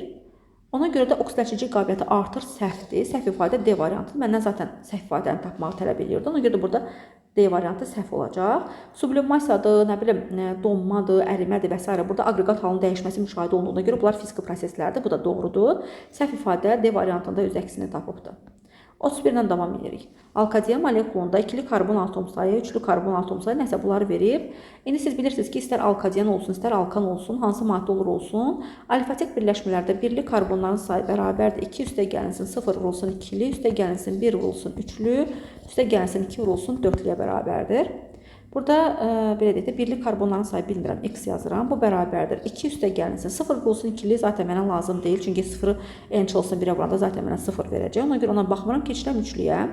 Üçlü karbonların sayı 1 vurulsun n üstə gəl 1. Üstə gələcəm 2 vurulsun 4-lü, yəni 2 vurulsun n çıxılsın 1. Buradan x, yəni birli karbonların sayı bərabər olacaq. 2 üstə gəl n üstə gəl 1. Üstə gəlinsin 2 n çıxılsın 2-yə bərabər olacaq. Bu da bizə nə qədər verər? 3n. Burada mənfi ki, müsbət ki, getsə 3n üstə gəl 1 qalır, eləmi? Məncə 3n üstə gəl 1 qaldı. Onda 31-də A variantı seçək. 31 A variantı. 32-dən davam edirik. Hansı ifadə yanlışdır? Kalium metalının oksigenlə birbaşa qarşılıqlı təsirlə superoksid alınır. Bəli, kalium superoksid yaradar. Doğrudur. Natrium isə peroksid yaradar. Natrium peroksiddən oksigen qazının alınmasına istifadə oluna bilər. Bəli, natrium peroksidlə kalium superoksidin dimerindən sualtı gəmilərdə, kosmik gəmilərdə, sualtı qayıqlarda oksigenin bərpası reaksiyası kimi düşünürük. Bu doğrudur. Karbon qazına reaksiya daxil olur. Natrium peroksid və kalium superoksidin dimeri eyni mol nisbətində. Reaksiya zamanı karbonatlar və oksigen qazı əmələ gəlir. Kalsium alovu kərpici qırmızı rəngə boyuyur. Bəli, həqiqətən kalsium kərpici qızıl rəngi boyayan metaldır. Bu da doğrudur. Bunu metallar dərsi ətraflı izah edəcəyik. Deyir, natrium metalının xörək duzunun suda məhlulun elektrolizdən almaq olar. Natrium metalı xörək duzunun natrium xlorun suda məhlulun elektrolizə uğratsaz, bilirsiniz ki, katoda hidrogen gedir. Çünki aktiv metallar katodda hidrogen qaz ayırır. Anodda isə halogen ayrılacaq, məhlulda isə natrium OH qalacaq və bu zaman mən hidrogen ayırdım katodda. Necə qələvi ayıra bildim, metal ayıra bildim? Metalın özünü ayıra bilmədim, axı sərbəst şəkildə. Səhv ifadə D variantıdır. Kalium karbonatdan şüşə istehsalında istifadə olunur. Bəli, kalium karbonat çətinəriyən kimyəvi şüşənin əsas tərkib hissələrindən biri hesab olunur, alınmasında istifadə olunur. Bu da doğrudur. Səhv ifadə D variantında göstərilibdir. 33-dən davam edirik. Hansı maddənin suda məhlulun elektroliz zamanı anodda su oksidləşir? Anodda su oksidləşir o deməkdir ki, anoda oksigen qazı getsin. Çünki katodda hidrogen ayrılanda katodda su reduksiya olunur. Anodda su oksidləşəndə deməli, anodda oksigen qazı ayrılmalıdır. Katodda hidrogen ayrılanda, katodda deyirik hidrogen ayrıldı. Aha, o demək ki, su reduksiya olundu. Anodda oksigen qazı ayrılanda, bu demək ki, su nə etdi? Oksidləşdi. Anodda su oksidləşdi. İndi biz burada anodda oksigen qazı ayrılanlara baxacaq. Kalium yod ayırar, natrium sulfit kükürdü ayırar, kokrum xloru, kalium xlorda xloru. Ümumiyyətlə, belə bir qayda var ki, oksigensiz turşuların duzları anodda ancaq turşu qalığının özünə ayırır. Məsəl üçün, xlorsa xloru, kükürdsə kükürdü və s. Bir dənə istisna halımız var, natrium flor. Flor o qədər qüvvətli oksidləşdirici elementdir ki, o anodda oksigen qazını ayırır, özü ayrıla bilmir. Ona görə doğru cavab 33-də A variantında göstərilibdir. 34. Hidrogenə görə nisbi sıxlığı 10-a bərabər olan metan və etindən ibarət qaz qarşısında etinin kütlə payını tap. Deməli, biz bilirik ki, hidrogenə görə nisbi sıxlıq necə hesablanır? DH2 bərabərdir M orta bölünsün 2 düsturundan hesablanır. Buradan biz M ortanı hesablayanda nə edirik? 2-ni vururuq DH2-yə, yəni hidrogenə görə nisbi sıxlığa. 2-ni vururuq 10-a. Bu da bizə verir 20. Deməli, bizim hidrogenə görə nisbi sıxlığımız 10-dursa, deməli, orta molar kütləmiz 20-yə bərabər olacaq. Əlimizdə olan qazlar metan, yəni CH4 və etindir, yəni C2H2-dir. Ən rahat yol M orta veriləndə nə demişdik müəllimlər? Demişdik ki, ən rahat yol xaç üsulundan istifadə etməkdir. Metan emiri 16, asistent emiri 26-dır. Buradan M ortası 20 olan qaz qarışığı əldə eləmişəm. O zaman nə edirik? Böyükdən kiçik çıxıb əks tərəfdə yazacağıq. Deməli, 20-dən 16 çıxdım, mənə verdi 4, 26-dan 20 çıxdı, mənə verdi 6. İxtisar apardım, 6 4-ə bölünəndə burada 1-in 1,5-ə nisbəti. Bəxtə 1x-in 1,5 x-ə nisbəti hesablana bilər. İndi deyir ki, burada etinin kütlə payını tap. X mol etinimiz var. Bu artıq mol miqdarını göstərir də, düzdürmü? X mol etinimiz var, yəni asistlenimiz var. 1,5 x mol da metanımız var. O zaman burada asistlenin kütlə payını hesablayanda omega bərabər olacaq. X mol asistlenin kütləsi 26x qramdır. Bunu bölürəm 26x asistlenin kütləsinə. 1,5 x-i 16-ya vuraq görək bizə neçə verər? Yəqin ki, haradasa 24 verər. 24x. O zaman 24 ilə 26-ın cəmi 50x versə, bunu da 100-ə vurulanda burada 2 qalar. Nəsə 26 da 2-yə vurulanda neçə eləyər? Məncə 52% eləməlidir. 52% varmı cavablarda? Bəli. Onda cavabı 34-də Y variantı qəbul edərik. 34-dən sonra bizə gəlir 35-ci çalışma. 35-dən davam edirik. Hibrid ortal sayı 30 olan alkin və alkan qarışığında alkin molekulunda 9 mol atom varsa, alkan molekulunda olan atomların sayını hesablayın. Deməli, bizə verib alkin. Yazırıq CnH2. Bizə verib alkan. Yazıram CnH2. Üstə gəlsin 2 alkanı. Hibrid ortal sayı 30 olan alkin və alkan qarışığında alkin molekulunda 9 mol atom varsa. Gəlin belə eləyək də. Belə eləyək. Alkində deyir 9 atom var. Alkenimiz CnH2-dir. 3n qədər atomumuz var. 3n qədər atom 9-a bərabərsə N'imiz 3-dür. Deməli, bu CH6 alkenidir. Burada deməli hibrid ortal sayı neçəyə bərabərdir? Alkenlərdə hibrid ortalların sayını tapanda nə edirdik? Bu haqda da ətraflı video çəkmişəm. YouTube səhifəmdə yerləşdirmişəm. Kim istəsə daxil olub baxa bilər. Ümumiyyətlə biz karbohidrogenlərdə hibrid ortalların sayını tapmaq üçün 4-dən çıxılsın, 2 vurulsun pi düsturundan istifadə edirdik. Alkenlərdə 1 pi radəsi olduğuna görə 4-dən çıxılsın 2 düsturudur. İndi burada N'imiz 3 olduğuna görə 3-dən 4-dən 12, 12-dən də 2 çıxsaq 10 olacaq nə? Hibrid ortalların sayı. İndi 30-un 10-u alkenə düşdüsə, deməli yerdə qalan 20-si alkana düşəcək. Alkanlarda da 4n qədər hibrid ortal mövcud olur, çünki onlarda pi radəsi yoxdur. 4n'imiz 20-yə bərabərsə, n'imiz 5-dir. Deməli, n'imiz 5-dirsə bu hansı alkandır? C5H12-dir. Ümumi atomların sayı 17 olar. Bu da bizə 35-də C variantında göstərilibdir. 35-dən sonra 36-dan davam edirik. Deyir, 120 qram etan turşusunun bir atomlu doymuş spirtlə qarşılıqlı təsirindən 176 qram mürəkkəb efir alınmışdır. Etan turşusu yazıram CH3C, 2 qatır artı oksigen OH. Bunun üzərinə bir atomlu spirt gəlirəm, ROH gəlirəm. Reaksiya zamanı bilirsiniz ki, efirləşmə reaksiyası zamanı H spirtdən qopur, OH turşudan qopur. Reaksiya zamanı H2O, yəni su maddəsi əmələ gəlir. Reaksiya məhsulumuz nə olacaq? CH3C, 2 qatır artı oksigen OR şəklində yazdıq. Və bizə deyir ki, 120 qram etan turşusu götürülübdür. Normalda etan turşusunun emiri 60-dır. Deməli, burada 2 mol etan turşusu götürülübdür. İndi 1 mol etan turşusundan 1 mol mürəkkəb efir əmələ gəlirsə, deməli 2 mol etan turşusundan da elə 2 mol mürəkkəb efir yaranmalıdır. O zaman 2 mol mürəkkəb efirin kütləsi 176-ya bərabərsə, gəlin görək 1 molun kütləsi neçəyə bərabərdir? Bunun üçün 176-nı böləcəyik 2-yə. 176 2-yə bölünəndə bizə verdi 88. Deməli, efirimizin emiri 88-dir. Efirlər üçün ümumi formuldan gəlin istifadə edək. Bilirsiniz ki, efirlər karbon turşularından sinif arası damirlik əmələ gətirir. Karbon turşularında olduğu kimi bunlarda da ümumi formul CnH2O2 formuluna uyğun gələcək. 14-dən üstə gəl 32-miz 88-ə bərabərdirsə, mən buradan n-i tapmaq üçün 88-dən çıxmalıyam 32-ni. Və onu da bölməliyəm 14-də, n-imiz elədi 4. N-imiz 4-dürsə bu 4 karbonlu karbon turşusu olacaq. Daha doğrusu 4 karbonlu mürəkkəb efir olacaq. 4 karbonlu mürəkkəb efirdirsə, 4 karbonlu mürəkkəb efirin zaten 2 karbonu düşdü hara? Baxın, burada sxemi yazmışam. 2 karbonu düşdü turşunun payına. İndi 4 karbonlu mürəkkəb efirin ikisi turşunun payına düşsə, deməli ikisi qalacaq spirtin payına. Spirtimiz 2 karbonlu spirt, yəni etil spirtidir. Etil spirtində sinflararası izomer sayını hansıdır desələr, daha doğrusu etil spirtin sinflararası izomeri olacaq dietil efiri CH3O, CH3. İndi deyir ki, bu efir haqqında məlumatları müəyyənləşdir. Etil efiridir. Dimetil efiri haqqında hansı ifadələr səhvdir? Səhv fikirləri axtaraq. Deməli, axtaraq. Karbonun molekulararası dehidratlaşmasından, karbinolun molekulararası dehidratlaşmasından alına bilər. Karbinol deyəndə metil spirt nəzərdə tutulur, yəni CH3, OH nəzərdə tutulur. Karbinol həqiqətən molekulararası dehidratlaşanda 140 dərəcədən aşağıda qata sulfat turşusu iştirakında dimetil efir əmələ gələ bilər. Bu doğrudur. Molekulararası hidrogen rabitəsi yaranmır. Ümumiyyətlə efirlərdə molekulararası hidrogen rabitəsi yoxdur. Həqiqətən bu doğru ifadədir. Daxil olduğu sinifin homoloji sırasının ikinci nümayəndəsidir. Daxil olduğu sinifin homoloji sırasının birinci nümayəndəsidir. Niyə? Çünki efirlərdə ilk nümayəndə dimetil efiridir. Sonrasında artıq karbon sayı arta-arta gedir. Bu səhvdir. Səhv ifadə D variantına göstərilibdir. Etanoldan daha aşağı temperaturda qaynayır.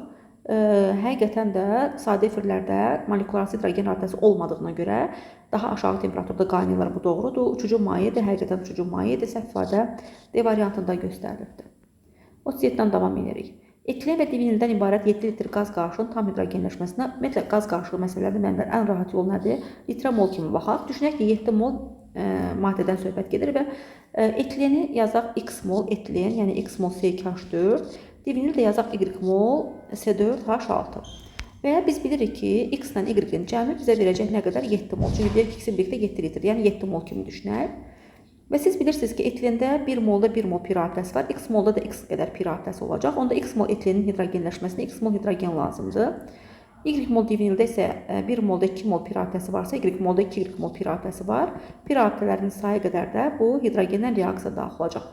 Nəyə görə belə yazırıq? Çünki siz bilirsiniz ki, bunlar hidrogenləşəndə pir adələrin sayı qədər hidrogenlə reaksiya daxil olurlar. Ona görə pir adələrini tapdım, ona uyğun hidrogenləşməsinə sərf olan hidrogenin mol miqdarını yazdım. Belə bir sistem tənliyə keçdirədik. Aşağıdakı tənlikdən yuxarıdakı tənliyə çıxsaq x-lər gedər. 2y-dən 1y çıxsaq qalar y. 11-dən də 7 çıxsaq mənə qalar 4. Y-imiz 4-sə x-imiz uyğun olaraq 3 olacaq. Niyə? Çünki bax gətirib burada yerinə qoyanda y-ə 4 versə x-ə 3 düşəcək. Yaxşı, növbəti mərhələdə bizdən nə soruşur? Deyir ki, etilenin nə deyir? Bir dənə oxuyaq. Sərf olunmuşsa, etileni dixlor etana çevirmək üçün lazım olan xlorun həcmini hesablar. Etileni, yəni C2H4-ü dixlor etana çevirmək üçün. Dixlor etana çevirmək üçün mən bunun üzərinə 1 mol etilenin üzərinə 1 mol xlor 2 gəlirəm. C2H4 xlor 2 əldə edirəm və bu da olur mənim deməli dixlor etanım. Və 1 mol etilenə 1 mol xlor lazımsa, mən də etileni nə qədər tapdım? 3 mol tapmışam da, düzdürmü? Etileni tapmışam, nə qədər? 3 mol tapmışam. Etileni dixlor etana çevirmək üçün lazım olan xlorun həcmini hesablar. Aha. Deməli, 1 mola 1 mol lazımdırsa, o zaman 3 mola da nə qədər lazım olacaq? Təbii ki, 3 mol lazım olacaq. Doğru ifadə 37-də A variantında göstərilibdir. 37-dən sonra keçirəm 38 nömrəli tapşırığın izahına. 37-də A variantını seçdik. 38-dən keçirik, davam edirik. Deyək, yanlış fikri tapın. Linol və linolein turşuları əvəz oluna bilməyən yağ turşularıdır. Bəli, həqiqətən bunlar əvəz oluna bilməyən yağ turşularıdır. Saf halda yağlar iysiz sarı rəngli dadsız maddələrdir.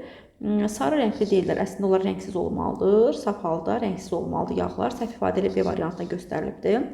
Təbii bərk yağlar müəyyən temperatur intervalında əriyir. Bəli, müəyyən temperatur intervalında əriyəcəklər. Yağlar üzvə həllecilərdə yaxşı həll olurlar. Yağlar, belə deyək də, qeyri-polyar molekular olduqlarına görə üzvə həllecilərdə daha yaxşı həll olurlar. Suda, yəni polyar həllecilər pis həll olurlar. Bu doğru ifadədir. İnək yağının tərkibi, bəli, inək yağı butan turşusunun mürəkkəb efirlərindən ibarət olur. Bu da doğru ifadədir. Səhv ifadə B variantında öz əksini tapıbdır. 39. Hansı turşunun distasiyası bir mərhələdə həyata keçirilir? Təbii ki, hansı turşunun bir mərhələdə ionlara distasiyasiya edir deyəndə, biz burada bir əsaslı turşular seçməliyik. Bir əsaslı turşu da HCOH-dır. Qarışqa turşusu biliriz ki, bir əsaslı karbon turşusudur. Ona görə də 39-da doğru cavabı C variantı seçərik. Bu H3PO3 3 hidrogen olsa da 2 əsaslı turşudur, 2 mərhələdə olacaq. H2 2 mərhələdə olacaq. Bunlar isə ümumiyyətlə turşu deyirlər. Doğru ifadə C variantı. 39-da yenə belə bir sual yenə var. Hansı maddənin qarşılıqlı oksidləşmə repulsiya tiplidir? Burada manqan O2 ilə H-xlorun reaksiyasıdır. Siz bilirsiniz ki, bu xlorun laboratoriyada alınma reaksiyasını əks etdirir. Buradan manqan xlor, xlor və su maddəsi əmələ gələcək. Deməli, doğru ifadə bu olar. Çünki burada xlor -1-dən 0-a gəldi. Oksidaşma dərəcəsi dəyişdi. Onda 39 növbəti digər 39-da da A variantı seçərik. Qırx nizamımıza davam edirik. Qeyd olunmalıdır. Çox güman ki, burada da belə bir, yəni düşünürəm ki, yanlışlıq var. Mütləq 1 mol oleum qeyd olunmalıdır. 1 mol oleumdursa, onda 1 mol oleumun formulu 1 mol H2SO4 vurulsun n qədər SO3 olacaq. Bunu bilirik hamımız. Deməli, 1 mol oleumun formulu 1 mol H2SO4 vurulsun n mol SO3-ə bərabər oldu. Və burada oksigenin oleumun tərkibində deyir, oleumun kütləsi x qramdır. İndi mən oleumun kütləsini 98 üstə gəlsin 80 n qram görürəm. Burada deyir, oksigenin kütləsi, deməli, oleumun kütləsini x-a bərabərləşdirdik. Oksigenin kütləsi x çıxılsın 130-dur. Oksigenimiz nə qədərdir? Oksigen də 16-nı 4-ə vuranda 64 üstə gəlinsin 48 n qramdır. İndi müəllif deyir ki, bu da x çıxılsın 130-a bərabərdir. İndi gəlin buradan tənliyi həll eləyək. Yuxarıdan aşağıya x əvəzləyək. Onda yazaram 64 üstə gəlinsin 48 n bərabərdir. X-in yerinə yazacağım 98 üstə gəlinsin 80 n çıxılsın 130 yazaram. Burada da tənliyi həll eləsək, deməli, belə deyək də, 98-dən 130 mənə neçə verəcək? 130, 98. Mənə verdi -32, sol tərəfə keçirdəndə 32 ilə 64-ün cəmi mənə verdi 96. 96 bərabər olacaq, 80-dən də 48-i çıxacaq. 80-dən də 48-i çıxanda 32 n elədi. 96 bərabərdir 32 n-ə. Buradan n-imiz 3-ə bərabərdir. N-imiz 3-ə bərabərdirsə, deməli, bu oleumun formulu olacaq. H2SO4 vurulsun 3 mol SO3. İndi deyir ki, bu oleumu tamamilə sülfat turşusuna çevirmək üçün lazım olan suyun kütləsini tap. Siz bilirsiniz ki, oleumu tamamilə sülfat turşusuna çevirmək üçün biz bu 3 mol SO3-dən azad olmalıyıq. Bu 3 mol SO3-dən 3 mol suyun reaksiyasına aparmalıyıq ki, 3 mol sülfat turşusu yaradaq və bu tamamilə oleum sülfat turşusuna çevrilmiş olsun. O zaman 3 mol SO3-ə 3 mol su lazımsa, bu 3 vurulsun 18, 54 qram su deməkdir. Çünki 3 18-ə vuranda 54 qram eləyər. Doğru cavab 40-da B variantında göstərilibdir. Belə. Uğur olsun. Ümidvaram ki, sizlərə köməkçi və yardımcı ola bildim.